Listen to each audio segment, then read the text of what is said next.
you ready to do this? Every former athlete wishes they could go back. Love the game. It gave me so much. You have a small window of this thing. Enjoy it. This is A New Path, a sports podcast, hosted by Peyton Schmitz. Hello, everybody, and welcome into another edition of the New Path, a sports podcast. I'm your host, Peyton Schmitz, and today we've got another fun guest. This one's not from Toledo, Ohio, so hey, we get a little bit of a change there. Her name's Ashley Kish. Ashley, how you doing? I'm good. How are you doing? I'm doing good. Excited to have you on. So, if you're joining us for the first time, we talk about sports from all kinds of lengths, whether you played in middle school, high school, you played professionally, or in college. We talk about it all and all the impact that sports can have on you even to this day. So, Ashley, let's just get started right away. How did you first get involved in sports? Well, I grew up an athlete. I have a very athletic family. So I remember even my mom telling me I could hit a volleyball from basically the day I could actually hit a ball, I was playing. So I grew up playing volleyball, basketball, and I ran track. And then early into high school, I switched more to distance running. So then I started running cross country and track, and then I continued with that throughout college. Yeah, so you mentioned a little bit of volleyball in there. You have any fun early memories from your early time in sports? Well, I would say that volleyball and basketball were probably always my favorite sports. I liked the, fast-paced energy of it, and it was, when you have running, it's more monotonous, but with the games like volleyball and basketball, it's always changing. You have your sprint here and there, but you also have kind of the fun in it. One early memory I have from volleyball, though, is my first bee sting was actually perfect timing. I went to hit the ball, and the bee was flying right above my arm and just nailed right into my arm, and that was the first time I had a bee sting. That was a fun memory. No. Oh, my goodness. Right in the middle of the swing? No, it was like I was passing the ball, so it went right into my forearm. Oh, my gosh. First ever bee sting. How did that feel? Yep. It was not pleasant. I can imagine. Yeah, that's probably one of those ones you remember. Unfortunately, you remember because it's like, man, why did that have to happen? Exactly. Yeah. So, well, that's a fun memory. But other than that, though, did you have any other fun things during basketball or any other sports? I think it was all fun to me. It was always just something I looked forward to, being with my teammates, playing, eating snacks before the game started, just everything about it. I just always had a lot of fun. Yeah, that's great. And you mentioned then you went on to high school to play and ended up switching your focus over to distance running and cross country, and I assume long distance track. Yep, that's right. Yeah, so where exactly was that at, and how was that process? So I switched in my freshman year of high school. I was still playing volleyball, but I started running distance and track. And it was more of a recommendation from a coach, and turns out I was pretty good at it. So I started doing that more and spending more time with it. And it was more the realization that, I could actually be really good at this if I pursued it. So I started to get a little bit more serious with running. Running has a way of, from a mental standpoint, you can clear your mind because you're just out on the road by yourself. So it gives you a lot of time to think. So I think that was a beneficial thing and kind of what made me drawn to it, I guess. So then once I realized, hey, I could be pretty good at this, I always had the dream of competing in college in some sports. So I had coaches telling me that's going to be probably the sport that you're going to continue doing. So I kind of put more time and effort into that, and then I switched over to that full time by my junior year of high school.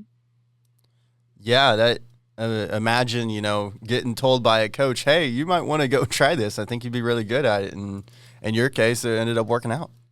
Yeah, exactly. Yeah, and so switch over from those other sports, go to distance running. Now, how do you feel about distance running? Lots of people have opinions. Obviously, you did it in college, so you like it enough. But do you do it as a hobby now, or is it one of those things where it's like that was in the past?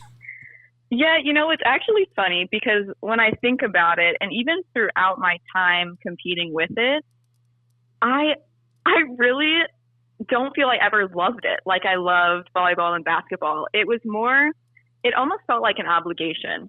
Like, I'm good at this and I have to do it, because then it became such routine for me. It was ingrained that I almost felt wrong. I felt guilty if I didn't do it. So it ended up being almost like an obsession. Like, I have to do this because this is who I am. So Yeah. I feel like it kind of I felt like it was defining me as a person, which I don't think is a healthy way to go about it, but that's unfortunately kind of what happened to me.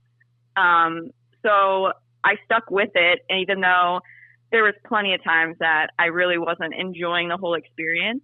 But now, I guess when I first graduated college, it was still, even though I felt like free, I didn't have to race anymore if I didn't want to. It was still such a routine for me that I actually started running more than I ever had before. So, Wow. which is ironic, but Yeah. Just because it felt like, oh, this is what I'm supposed to be doing. And it wasn't until just recently, like past 6 or 8 months, that I was like, you know what, let's just try something different.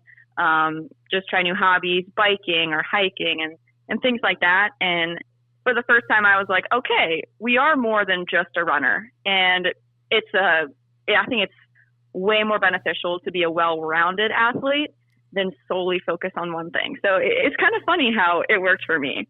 I went through it for a lot of years, but I feel like I never really truly enjoyed the whole experience. Yeah. That makes sense. Yeah, no, that makes perfect sense. Sometimes you mentioned that obligation, you feel like you're good at it, and so you feel like you have to keep doing it, even though as you perfectly put, you were never in love with it. You would rather do volleyball or do basketball. That decision, I obviously mentioned the obligation part, but how did that impact you mentally? Was it ever something where you'd go home after a race or before practice and just like be staring at a wall? I do not want to go do this. Oh, it was horrible. I actually had that all the time. And the funny thing is, I guess I thought a lot throughout college, oh, I should have went on to play volleyball, because I was actually still good at volleyball and basketball. It was just, I felt like at that point I put so much time into running that I couldn't switch back, I guess. But the amount of times, it was like before every race, I would totally dread. I could remember, again, like you said, staring at walls. I would call my mom and just be like, I don't know what I am doing.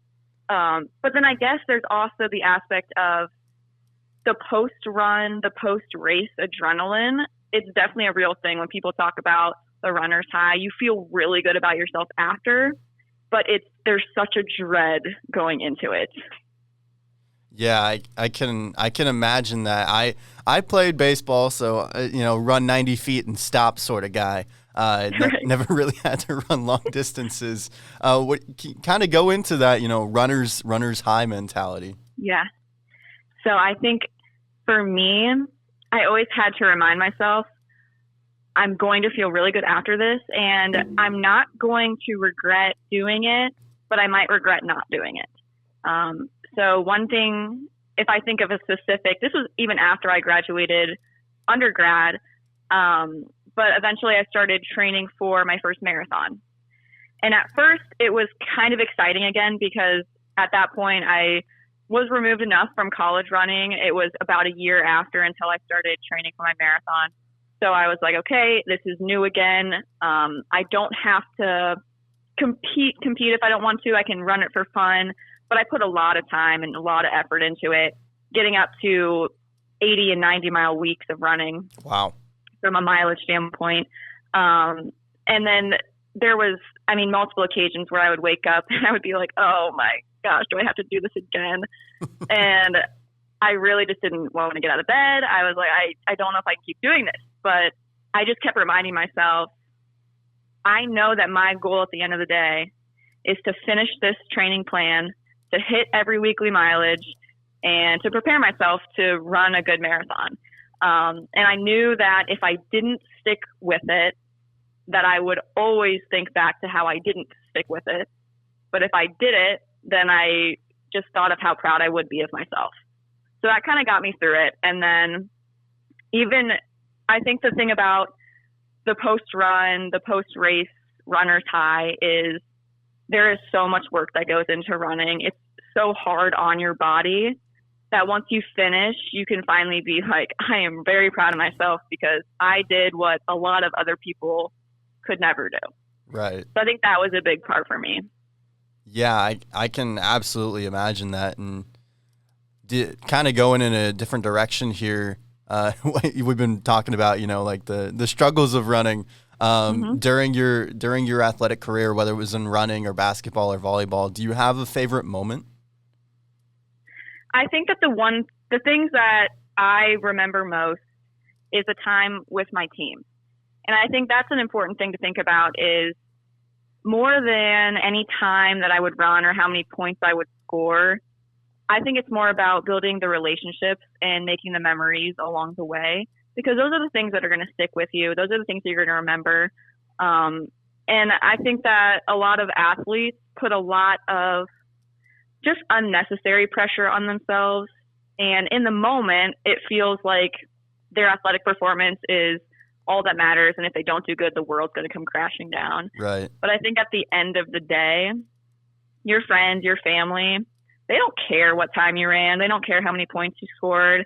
They're there to support you because they care about you.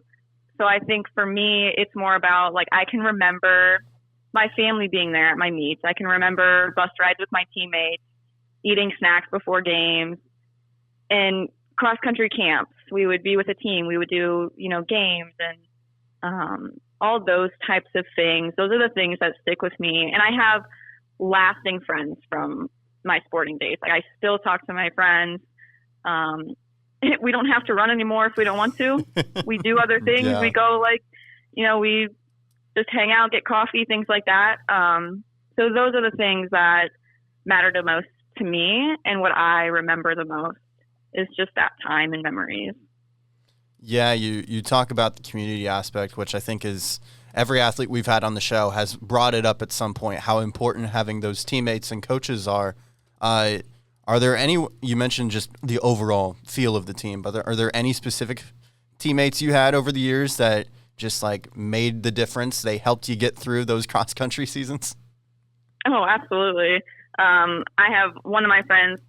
She was actually more of a middle distance runner. So she didn't always do cross country, but she still trained with us. And we just had very similar experiences and feelings, or like, I guess we were both the type A perfectionist people that we cared a lot about our athletic performance, but we also cared about school. So we were very similar.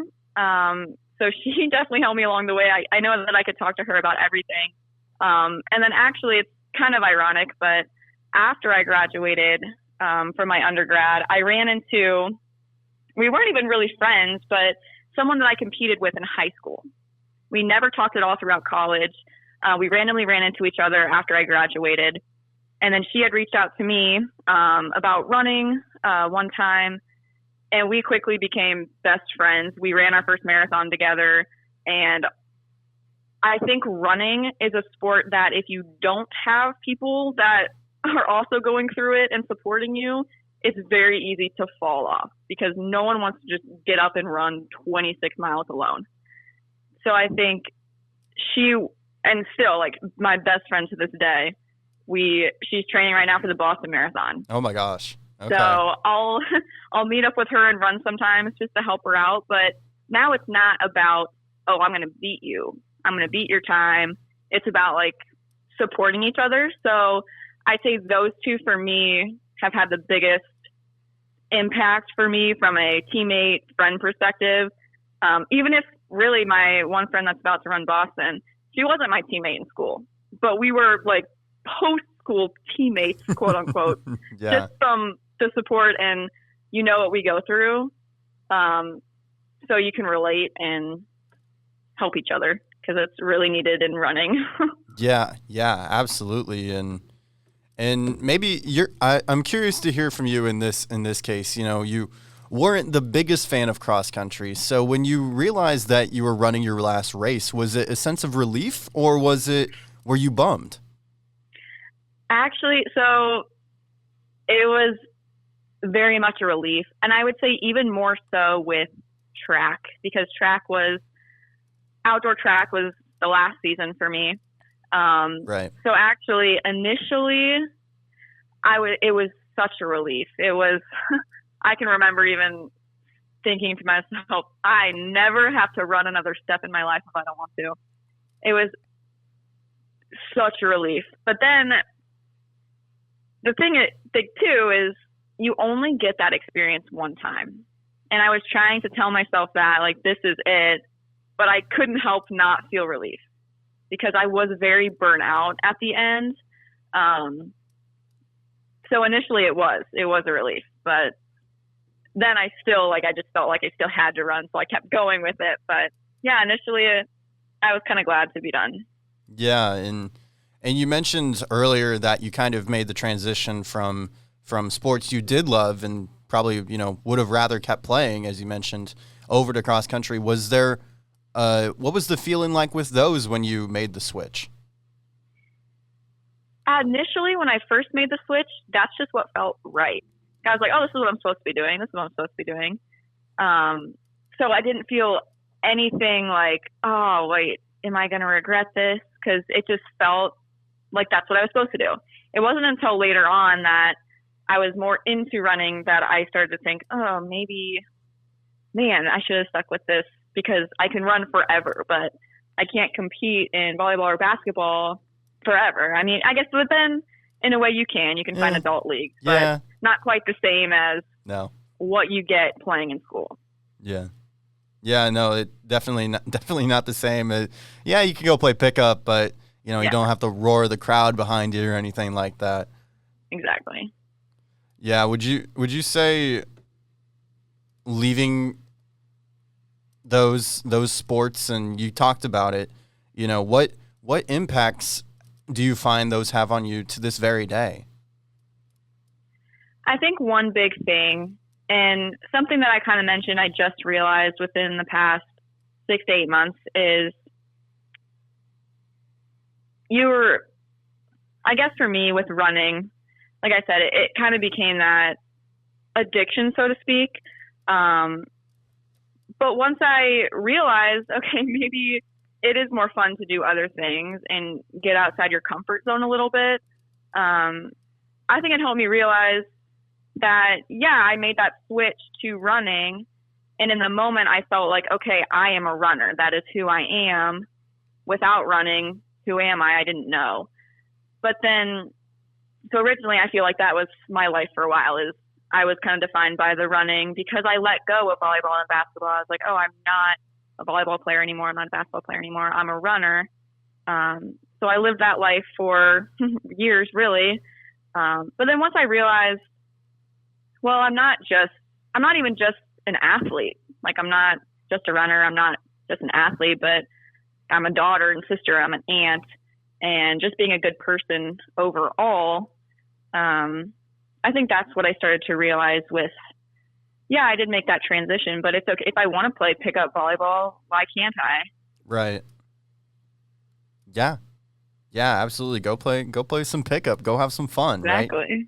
Yeah, right. I think that's the part of sports that a lot of athletes forget, is that this is supposed to be fun.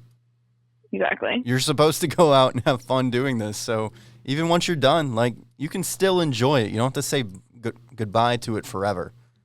Right. But for you specifically, how would you say your time in athletics has impacted your professional career that you find yourself in today? I think a lot. And I do think that there's a lot of benefits to being a student athlete, from the standpoint of, for me, I cared both about athletics, I cared about academics, and because I cared so much about both of them, I realized, well, I have to be really good at prioritizing. I have to be really good at time management. So for me, it was you have an assignment. You also have an all-day track meet over the weekend. Get those assignments done ahead of time so you don't have to worry about it. I tried to create the least stressful environment that I could. So I got really good at making time for the things that were most important. So that's a big one. And that carries over to I'm about to start my master's degree. So that's going to be a lot of load, and I'm still trying to work a little bit, and I have my dog that I have to take care of and all these things. You have so many aspects of your life that are important, and you have to figure out how you can balance all of them. So I think that is a big one. And I think it also teaches you how to be a leader, and not even in the standpoint of maybe you were a team captain, maybe you weren't. But I think no matter where you fall on the roster, other people are influenced by everything that you do. So you're going to be a leader in some sense. You're either going to be a good leader or you're going to be a bad leader. So I think everyone wants to be a good leader. So you have to understand, okay, if what I do impacts what everyone else does. And this can be on the court, on the field, or it can be in your job. It can be in everyday life. It can be with little kids, whether you have your own kids or I have a niece and my nephew. They look up to me. So I want to, be able to be a good leader for them. And I think sports teaches a lot of that as well. So those are the big ones. And I guess the last one would be something I more recently realized is that you're not defined by your sport. So you should have a mix between everything. So a mix between your professional life and your social life. You don't want to be someone that just, is so focused on all the career base that you can't spend any time with friends and family. So I think that also teaches you have to have that balance of everything. Yeah, people talk about work-life balance. It's almost like sports-life balance. Exactly. Yeah, so we've been talking about your career and, how you're still kind of run, but fun now, and some of the stresses off of it. But knowing how your journey ended up, is there anything you would go back and change? You kind of alluded to it earlier, but is there anything you would go back and change about it? I would. I think for me, I would just try to have more fun. And I would try to get outside my comfort zone a little bit. I think for me, especially if I think about my college days, I was so focused on trying to be the quote unquote perfect athlete that I forgot that I was also just a human being, and that it's healthy to spend time with family and friends and not just stay in my apartment all day. So I think I would try to almost lighten up on myself a little bit. And if my teammates wanted to go get ice cream, I'd be like, yeah, count me in, instead of being like, oh my gosh, if I eat ice cream, how is it going to affect my run the next day? And there was I put so much unnecessary stress on myself that I wasn't able to enjoy the whole experience. So I think I would just take a step back and just have fun. Just have fun. Try and actually enjoy things, right? Exactly. Yeah, it's funny. I've known some people who, even as little kids, just take the game so seriously. And it's like, it's a game. Like, we always forget that. And especially as you get older, you get more serious with it. You forget that part. But what specific advice would you have to younger athletes out there who may be going through the same struggles you did, or find themselves at the end of their careers realizing, oh, this is the last time I'm ever going to do this? What advice would you have for them? Yeah, I would say that you should compete hard and you should be serious when you need to be serious. But also remembering, kind of like I just said, that you should have fun, you should make memories, because at the end of the day, what's most important is the happy memories that you're going to take with you, and the memories with friends and your support system, and understanding that in the moment it might feel like your whole life is sports, your whole life is your performance, but really at the end of the day, there's so many more important things than that. So just realizing your sport doesn't define you. And I would say my advice for every athlete, whether they are burnt out of their sport like I was, or whether they absolutely love their sport and they can't imagine their life without it. I would say that once you are done, you should, no matter where you are, take one step back from your sport and get outside your comfort zone to try something new, to try some new hobby, just to remind yourself, I am more than a runner. I am more than a basketball player. There's other things that I like to do in my life. Maybe you haven't even found them yet. But just doing a couple things a little bit differently. Yeah. Do those things differently. And like you said, just enjoy the game. Enjoy the game. Absolutely. So are you big? Life is too short. Yes, absolutely. Life is way too short. Need to lighten up. The world's serious enough, Exactly. So yeah, it's gonna wrap up this edition of the New Path podcast. Ashley, any final thoughts? I don't think so. I think we kind of hit it all. I'd say, sports are super important. I think there's so many benefits to them. But just, it's a big part of your life, but it's not the only part of your life. Big part of your life, but not the only part. We're going to leave it on that. Thank you so much for tuning in for another edition of the New Path A Sports Podcast. Thank you, Ashley, for joining us today, and we'll see you in the next one. Have a great day, everybody. And as always, go Rockets.